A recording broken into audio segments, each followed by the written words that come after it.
What's up YouTube, and welcome back for part 10 of the EJ257 single overhead cam hybrid build. In this episode I don't have a lot for you guys again, but I gotta at least put together the front. I've got to take off the crank pulley and reinstall the front timing covers to close everything up in the front. I do have the O-rings for the coolant crossover pipe, and when I looked this morning it's actually really dry down in here and there's still lots of coolant in it, so I don't know if this thing kind of self-sealed or what, but I'm going to give it a quick check before pulling the intake and changing them, because if I don't have to, I don't plan on doing it. But it might be better off I just do it anyway. There's just a lot of zip ties anyway. That's all I got to do is cut zip ties. I just want to get into some of that just to get that stuff done, because I keep on procrastinating and not doing it.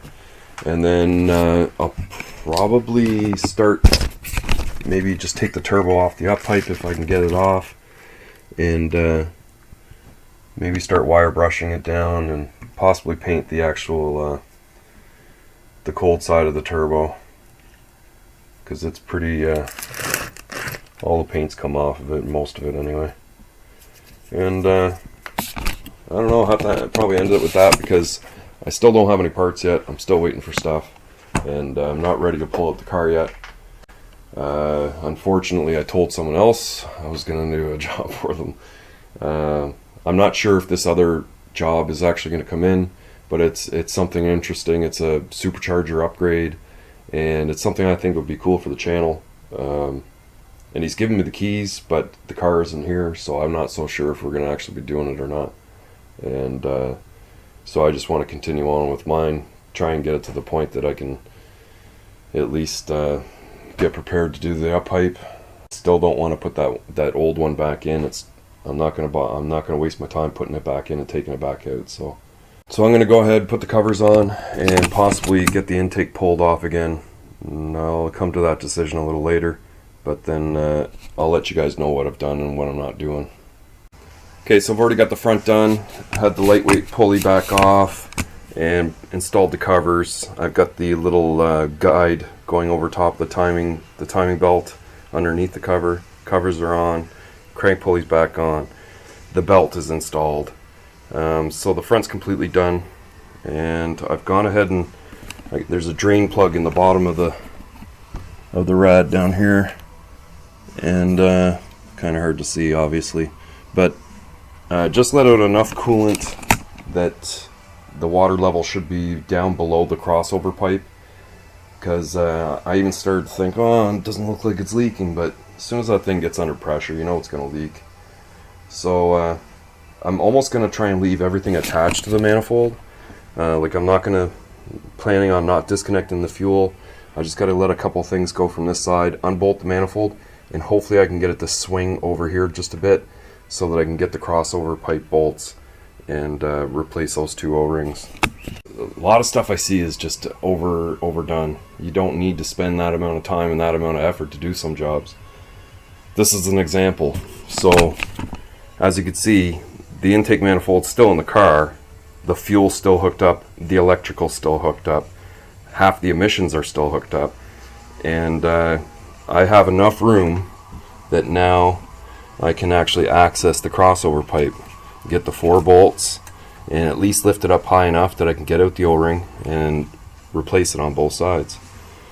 I just got a block of wood holding up the manifold out of my way, and I had to disconnect the coolant temp sensor and the spark plug wires coming up over top the intake manifold, snip a couple of zip ties, and I'm already there.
So I've got the intake manifold all torqued back down.